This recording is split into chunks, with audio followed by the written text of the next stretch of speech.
Hi hello friends, welcome back to our channel. இன்னைக்கு நாம பார்க்க போகிறது டிராகன் பால் சீசன் 9ல் episode 128 as quietly as the sky.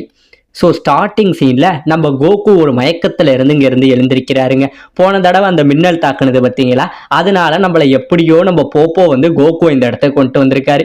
எழுந்திரிச்ச கோகு பயங்கரமாக ஆச்சரியப்படுறாரு. நான் எப்படி இங்கே வந்தேன் அப்படின்னு கேட்க உடனே நம்ம போப்போ சொல்கிறாரு, நீ கிட்டத்தட்ட கடந்த 3 நாளாக இப்படி தான் கோகு இருந்த, இன்னைக்கு தான் உனக்கு சுயநினைவே வந்திருக்கு அப்படின்னு சொல்ல நம்ம கோகு என்ன சொல்கிறாரு, என்னது கிட்டத்தட்ட 3 நாளைக்கு மேலே நான் தூங்கிட்டேனா அப்படின்னு சொல்ல, சரி இப்போ என்னால் முடியும், அந்த மின்னலோட கடைசியாக நான் சண்டை போட்டேன், இப்போ என்னால் அதை முயற்சி பண்ண முடியும், வாங்க போய் அந்த மின்னல்கிட்ட மறுபடியும் சண்டை போடுவோம்னு கேட்க உடனே நம்ம போப்போ வேணாம் கோகு, அதுகிட்ட நீ ட்ரைனிங் எடுத்து நல்லாவே தேர்ச்சி ஆயிட்ட, இப்போ நம்ம அடுத்த கட்ட ட்ரைனிங் போவோம் அப்படின்னு சொல்லி வேற ஒரு இடத்துக்கு அழைச்சிக்கிட்டு போறாருங்க. அழைச்சிக்கிட்டு போய் மறுபடியும் அவர் மிஷினை ஆன் பண்ண அப்படியே சுத்தி ஃபாரஸ்டோட அந்த வியூ வருதுங்க. இதை பார்த்த உடனே நம்ம கோகு என்ன சொல்றாரு, ஓ இப்போ அடுத்தது இந்த இடத்துக்கு போகணுமா, இங்க ஒரு மிகப்பெரிய மனிதர் இருப்பாரா, நான் அவரோட தான் சண்டை போடணுமா அப்படின்னு கேட்க, இல்ல கோகு நீ எல்லாத்தையுமே நீ உள்ள போய் பாரு, இந்த இடத்துக்கு உனக்கான ட்ரைனிங் என்னன்னா வானத்தை போல நீ அமைதியா இருக்கணும், அதுதான் இன்னைக்கு உனக்கான ட்ரைனிங் அப்படின்னு சொல்லிட்டு அந்த சுச்சுவேஷன் எல்லாத்தையுமே அப்படியே காடா மாதிரி நம்ம கோகு போய் காட்டுக்குள்ள விட்டுறாருங்க. இப்ப காட்டுக்குள்ள விட நம்ம கோகு நேரம் இறங்குனதே புதகுழியில இறங்கி மாட்டிக்கிறாரு.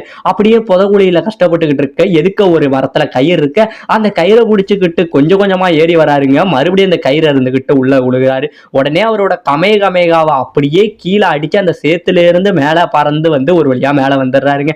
மேல வந்தவருக்கு மேல ஒரே சேரானதுனால பக்கத்துல ஒரு நதியில போய் அவரும் குளிச்சுட்டு அவரோட துணிகள்லாம் இருக்கு பார்த்தீங்களா, அது எல்லாத்தையுமே துவைச்சிட்டு வராருங்க. துவைச்சவரை அவரோட பவரை யூஸ் பண்ணதுனால அவருக்கு பயங்கரமான பசி வருது. பசி வந்தோடனே என்ன பண்றாரு, அவரோட ட்ரெஸ்ஸை கையில எடுத்துக்கிட்டு இங்கே இருந்து வேகமா வந்தவருக்கு ஏதோ ஒரு சாப்பாட்டோட ஸ்மெல் வருதுங்க. ஸ்மெல்லை பார்த்த நம்ம கோகு என்ன பண்றாரு, ஓ இங்கதான் சாப்பாடு இருக்குன்னு சொல்லி அந்த சாப்பாடை எடுக்க போக உடனே ஒரு வலை அவர் அப்படியே பிடிச்சிடுதுங்க.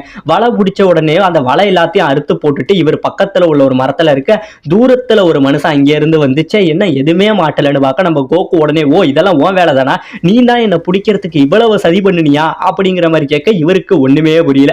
இப்ப இதை அப்படியே கட் பண்ணுனா அவர் அந்த மனுஷன் இருக்காரு பார்த்தீங்களா, அவரோட வீட்டுக்கு நம்ம கோகுவை கூட்டிட்டு வந்திருக்காருங்க. அதாவது அவர் இந்த வழிகள்ல முயல் இந்த மாதிரி சின்ன சின்ன விலங்குகளை பிடிக்கிறதுக்காக வலை வச்சிருப்பாராம். அதுலதான் தெரியாம நம்ம கோகு மாட்டிக்கிட்டான், என்ன மன்னிச்சுக்கங்கிற மாதிரி நம்ம கோகு கிட்ட பேச, நீ நல்லா சாப்பிடு, உனக்கு எவ்வளவு பிடிக்குதோ சாப்பிடு அப்படின்னு சொல்லி இவங்க இன்ட்ரோடியூஸ் ஆயிட்டு இவரோட பிள்ளைங்க எல்லாம் நிறைய பேர் இருப்பாங்க, என்னோட ஃபேமிலியை உனக்கு நான் இன்ட்ரோடியூஸ் பண்ணி வைக்கிறேன் அப்படின்னு சொல்லி இவருக்கு மொத்தம் 9 பிள்ளைகள் இருக்காங்க. அந்த ஒவ்வொரு பிள்ளையா நம்ம கோகு கிட்ட இன்ட்ரோடியூஸ் பண்ணி வச்சுக்கிட்டு இருக்க இந்த பக்கம் கோகுக்கு பயங்கரமா பசி வருதுங்க. பசி வர இப்ப கரெக்டா அந்த வீட்டுக்குள்ள ஒரு வயசான கிழவர் கையில மீனை பிடிச்சுக்கிட்டு வராரு. இவர் வேற யாரும் கிடையாதுங்க, இந்த குழந்தைங்களோட தாத்தா தான் இவரோட வேலை என்ன அப்படின்னு பாத்தீங்கன்னா, டெய்லி காலையில போய் இவங்க ஃபேமிலிக்கு தேவையான மீனை எல்லாத்தையும் பிடிச்சிட்டு இவங்களுக்கு தரதுதான் வேலையா. அப்படி மீனை பிடிச்சுக்கிட்டு இவர் உள்ள வர அங்க இருந்த குழந்தைங்க எல்லாம் அந்த வயசானவரை சுத்தி அப்படியே விளையாடுதுங்க. அப்ப திடீர்னு இவர் கோகுவை பார்த்துட்டு, யார் இந்த விருந்தாடி இந்த பையன் அப்படின்னு கேட்க கோகுவை பத்தின எல்லாத்தையும் சொல்றாங்க. இப்ப ஒரு வழியா கிழவனும் வீட்டுக்குள்ள வர இவங்க எல்லாரும் ஒரு மாதிரியா உட்காந்து ஜாலியா சாப்பிட்டுக்கிட்டு இருக்காங்க. ஆனா நம்ம கோகு தான் எப்படி சாப்பிடுவாருன்னு தெரியும் பாத்தீங்களா, இவர் பயங்கரமா சாப்பிட சுத்தி உள்ளவங்க எல்லாரும் இதை வேடிக்கை பார்த்துக்கிட்டு பயங்கரமா ஆச்சரியப்பட்டுக்கிட்டு இருக்காங்க.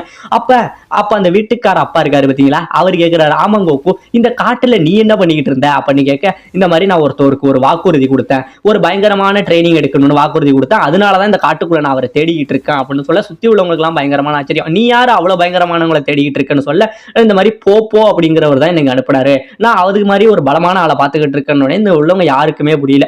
இந்த இடத்துல இருக்கிறதுலேயே பலமான ஆள்னா அவர் பேரு யாச்சானு, அவர் தான் இந்த ஊர்லயே பயங்கரமான ஆளு, ஆனா அவர் இது வரைக்கும் நானே அதிகமா பார்த்தது இல்லைங்கிற மாதிரி சுத்தி உள்ளவங்க எல்லாரும் சொல்ல நம்ம கோகு என்ன சொல்றாரு, சரி நான் போய் அவங்க கூட சண்டை போட போறேன்னு சொல்ல இந்த தாத்தாக்காரர் என்ன சொல்றாரு, சரி கோகு இப்போதைக்கு நீ நல்லா சாப்பிடு, நாளைக்கு நான் மீன் பிடிக்க போகும்போது உன்னை என் கூடவே கூட்டிக்கிட்டு போறேன் அப்படின்னு சொல்றாருங்க.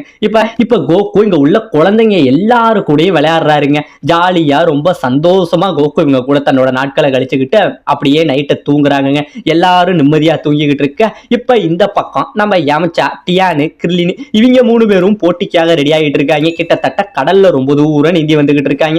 இப்படி வந்தவங்க அடுத்த முறை உங்களை விட நான் தான் பலசாலியா இருப்பேன்னு சொல்லி இவங்களுக்குள்ளேயே போட்டி வச்சுக்கிட்டு ரொம்பவே கடுமையா பயிற்சி எடுத்துக்கிட்டு இருக்காங்க. அப்படி எடுத்துக்கிட்டு இருக்க இப்ப 3 பேரையும் இந்த பக்கம் மாஸ்டர் மாஸ்டர் கூப்பிட்டு பேசுறாரு. அதாவது இனிமே நீங்க என்கிட்ட கத்துக்கிறதுக்கு எந்த விஷயமும் இல்ல, நீங்க இந்த இடத்த விட்டு கிளம்பணும் அப்படின்னு சொல்ல இவங்க யாருமே கேட்க மாட்டாங்க. ஏன் மாஸ்டர் அப்படி சொல்றீங்க, உங்களுக்கு தெரிஞ்ச சில அட்வைஸ் ஆச்சு எங்களுக்கு கொடுங்க அப்படின்னு கேட்க நம்ம மாஸ்டர் சொல்றாரு, நல்லா கவனிங்க, இந்த மாதிரி கோகு வந்து என்கிட்ட பயிற்சி எடுத்தான், அடுத்தது என்னை விட்டு வெளியில போய் அடுத்த கட்ட பயிற்சி ஆனா இப்ப கிட்டத்தட்ட கடவுளோட துணையோட அவன் பயிற்சி எடுத்துக்கிட்டு இருக்கான். ஆனா நீங்க இன்னும் என் கூடயே இருக்கீங்க, இங்கே இருந்து கத்துக்கிட்ட வித்தையே கத்துக்கிட்டு இருக்கீங்க.